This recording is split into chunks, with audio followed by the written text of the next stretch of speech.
Malaysia Prihatin. Malaysia Prihatin membawa pengertian kesepaduan seluruh rakyat Malaysia bagi memerangi COVID-19 tanpa mengira peringkat masyarakat serta kepedulian kerajaan melalui inisiatif Prihatin yang mengutamakan kesejahteraan rakyat. Seluruh rakyat di Malaysia diminta agar memperjuangkan pengertian Malaysia Prihatin.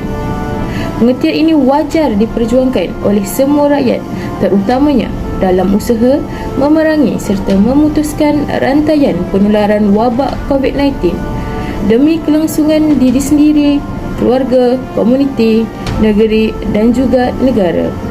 Akibat daripada pandemik COVID-19 ini, kadar pengangguran di Malaysia meningkat kepada 772,900 orang pada kadar 4.8% pada bulan Disember 2020. Demikian menurut perangkaan terkini oleh Jabatan Perangkat Malaysia. Faktor COVID-19 yang menyebabkan peningkatan pengangguran di Malaysia. Beriputan negara mengalami permintaan buruh yang lebih perlahan pada tahun 2020 disebabkan oleh impak negatif pandemik COVID-19. Bilangan pengangguran mencatatkan pertambahan melebihi 200,000 orang. Guna tenaga dalam industri pelancongan, kesenian, hiburan dan juga rekreasi serta sektor pembinaan terus menurun yang mencerminkan kesan pandemik kepada industri berkenaan. Bilangan penduduk yang tidak bekerja buat sementara waktu meningkat kepada 146,200 orang berbanding pada bulan November 2020, iaitu seramai 142,000 orang.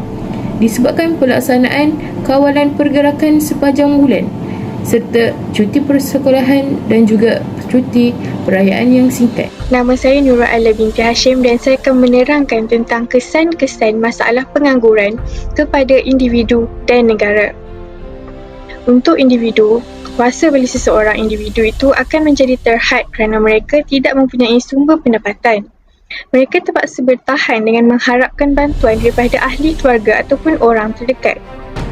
Selain dari itu, tahukah anda pengangguran juga akan memberikan kesan terhadap kesihatan mental seperti kemurungan dan stres. Disebabkan oleh itu, kita dapat lihat sendiri betapa banyaknya kes bunuh diri dan cubaan untuk membunuh diri kerana penganggur tertekan dan sering merasakan bahawa mereka tidak lagi mempunyai tujuan hidup. Seterusnya ialah kesannya terhadap negara. Peningkatan pengangguran akan menurunkan taraf hidup penduduk di sesebuah negara. Hal ini adalah kerana taraf hidup di sesebuah negara diukur berdasarkan pendapatan per kapita. Maksudnya, apabila pengangguran meningkat, keluaran negara akan berkurang dan akhirnya akan mengurangkan pendapatan per kapita. Seterusnya, ia akan melambatkan proses pembangunan negara. Ini kerana apabila pendapatan negara berkurang, kerajaan tidak dapat menyediakan infrastruktur yang akan menjana pertumbuhan ekonomi.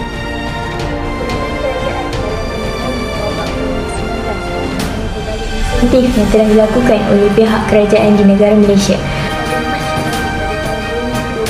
Tan Sri Mody Yassin telah memutuskan kerajaan untuk melakukan perintah PKP di seluruh negara Malaysia. Ketika itu, Malaysia telah memasuki fasa perbendungan akhir net containment, di mana pada ketika itu Malaysia memperoleh 553 kes positif COVID-19 pada sehari dan majoritinya adalah daripada jemaah tabligh. Dan seterusnya, Perintah Kawalan Pergerakan kepada Perintah Kawalan Pergerakan diperketatkan PKPD, di mana apabila Majlis Keselamatan Negara telah menegaskan bahawa kes positif COVID-19 meningkat hari demi hari dan kerajaan telah memutuskan untuk menghadkan waktu operasi seperti restoran, perniagaan, stesen minyak dan beberapa sektor yang lain, di mana kerajaan telah merangka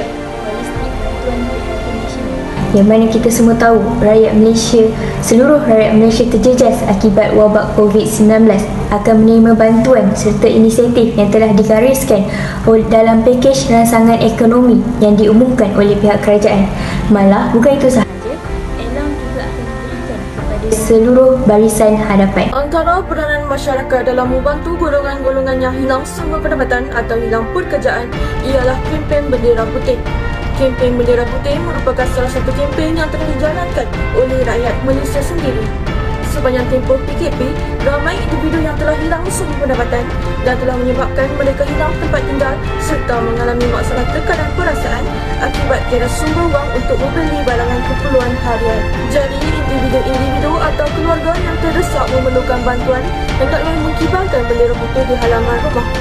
Cara ini akan memudahkan jiran-jiran atau orang-orang sekeliling tahu bahawa sesebuah keluarga itu memerlukan bantuan. Kempen ini juga telah disertai oleh syarikat-syarikat besar seperti Pasaraya 99 Speedmart, Pasaraya Maidin, Watson Malaysia dan Pasaraya Ecomsafe. Selain itu, sebuah aplikasi yang bernama KitaJaga.co telah dilancarkan untuk memudahkan kempen bendera putih ini berlangsung. Aplikasi ini telah memudahkan dua golongan, iaitu golongan yang memerlukan bantuan serta golongan yang ingin membantu. KitaJaga.co ini boleh digunakan di seluruh Malaysia.